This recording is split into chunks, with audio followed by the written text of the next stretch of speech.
Volkswagen, das Auto.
Alright, hey listen, this is a Volkswagen.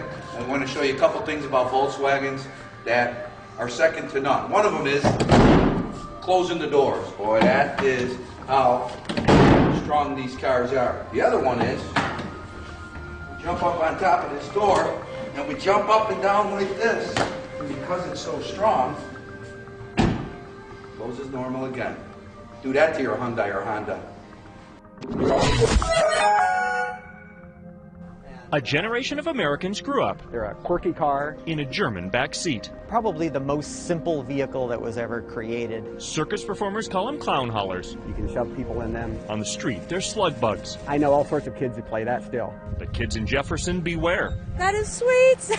Because if punches are proportional, That was fantastic. this one's worthy of a roundhouse. It has to be custom made because there ain't nothing that big. Not in this town. This is a 1.5 scale Volkswagen Beetle. A street-legal bug that towers over traffic. He's 9 feet tall. He's about 22 to 23 feet long, 8 feet wide. And draws a double take on every corner. It's cute but huge, Kirk Strawn and his brother Eric grew up on VWs. and I got the bug. So when a grown-up idea struck, they bought an airport fire truck chassis, hired a teenage welder, Sounds a little goofy, but we'll kind of see what it is. and hooked up a tractor engine, Sounds like a tractor, it moves like a tractor. creating Big Red, named after its former life. It's big enough to haul dozens of clowns by day, but when the sun drops, That is definitely a party machine. the real show begins. LED lights are synced to the music blaring from its speakers. Oh yeah. That smile on your face Everyone loves Big Red. is exactly why the Strawn boys built him. No other reason than to have fun. Life's really short, so why not try to do something like this if you have the idea? It's like something out of a storybook. Two boys seduced by a Beetle's curves It was the perfect car for a 16-year-old. who believe the only way to make a bug better is to make it bigger. Well, that was quite a car. Eric Hansen, KCCI 8 News, Iowa's news leader.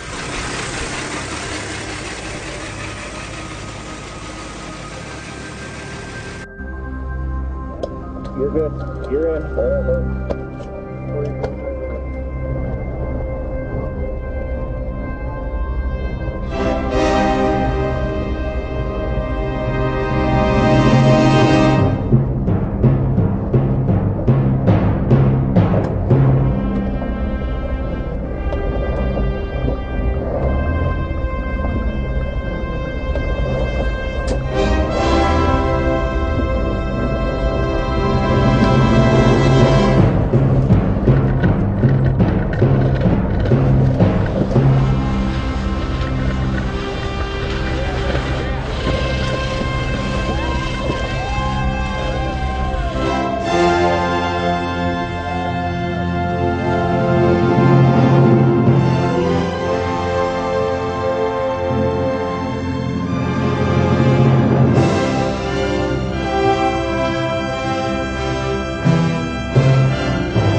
park this bug in Tom's spot, you know what to do.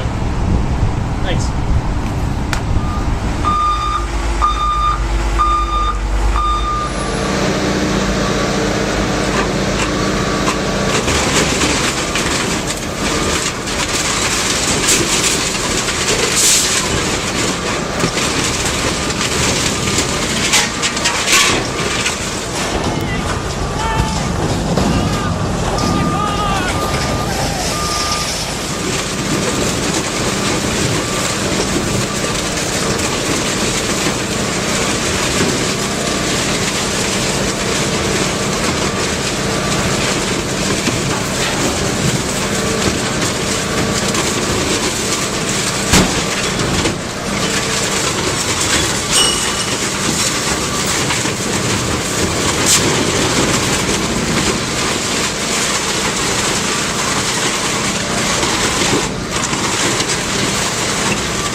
Germany into a show called Mega World and not mention the most popular car company in all of Europe. Of course, I'm talking about Volkswagen, makers of this beauty, the original Volkswagen Bug. Oh, what a timeless classic.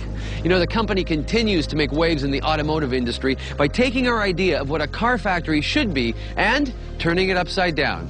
Or maybe I should say, inside out. Paul and Brigitte Vitalios could be entering Germany's newest art gallery. Or maybe it's a concert hall. Or a really upscale hotel. Well, think again. They're here to buy a car. They've come to one of the most innovative manufacturing facilities in the world. It's in the heart of downtown Dresden, a city best known for its historic buildings. But that's changing thanks to Volkswagen's new transparent factory. As the name Transparent Factory says, it's transparent. You can see everything here in the Transparent Factory. Part assembly plant, part museum, it's the only factory in the world where you can peer through glass walls and see cars being made right before your eyes. Instead of concrete, the floors are Canadian maple. Instead of dark overalls, all the workers wear white, right down to their fingertips. And everywhere you look, there's glass, glass, and more glass. It's all meant to symbolize the high-quality, high-end vehicle they produce here, a luxury car called the Phaeton. But selling the people of Dresden on the idea of a downtown factory required some creative thinking. So they expected like big traffic, pollution and noise. And what we now have is a very quiet place and with almost no traffic because all our parts we're getting with a cargo tram. The VW cargo trams share streetcar tracks with the city's public transit vehicles. They deliver auto parts directly to the factory. Inside, the parts are sorted into containers. A robotic sled then drives each container through the assembly hall, up and down elevators, finally parking beside one specific car body.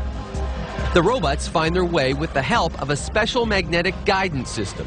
So this driverless transportation system is orientating by over 60,000 magnets embedded in the floor like a road map. With the correct parts at hand, the assembly team's set to work. And while they work, they're gently put into motion. The entire production line sits on a wide conveyor belt built into the floor. It moves ever so slowly in a big loop around the factory. The floor also delivers power for tools and computer systems.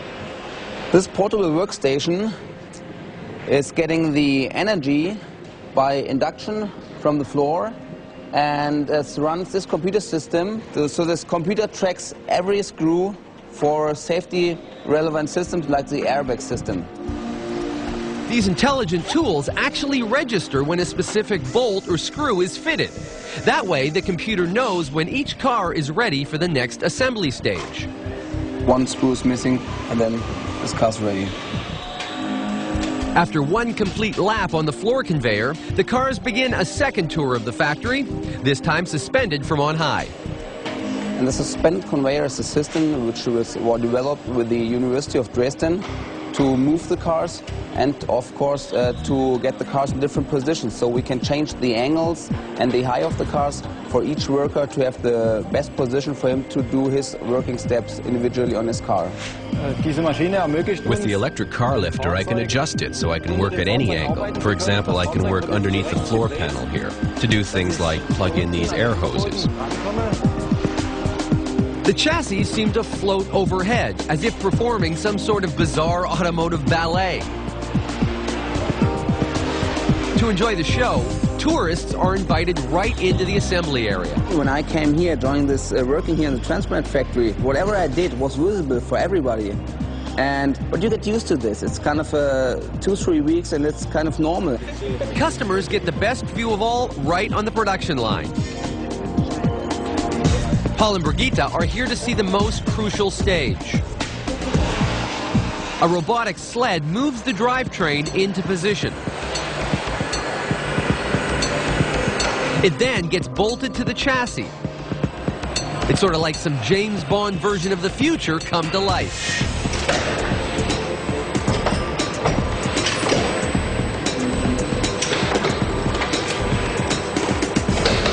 Some customers go even further and actually help build their new ride.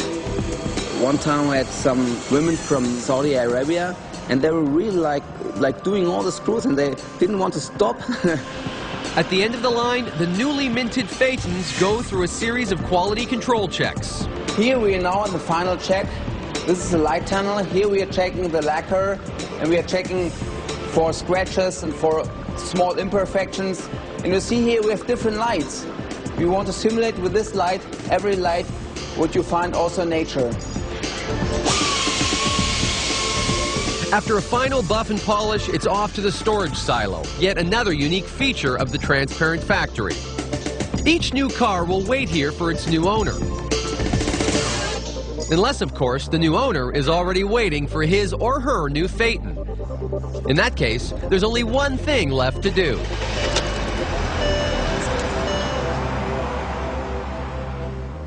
Okay, I know what you're thinking. They didn't let me drive the Phaeton. No worries. This Volkswagen Bug, this is just fine by me. And for Mega World Germany, well, hey, guess what? We're done. It's a wrap. I hope you've enjoyed some of the stories we've brought you from Germany, some of the awesome projects going on here that help make this country such an engineering powerhouse. As for me, well, I'm out of here. From Berlin's Brandenburg Gate, I'm Kevin Brosh. Tschüss. See you next time. Volkswagen, das Auto.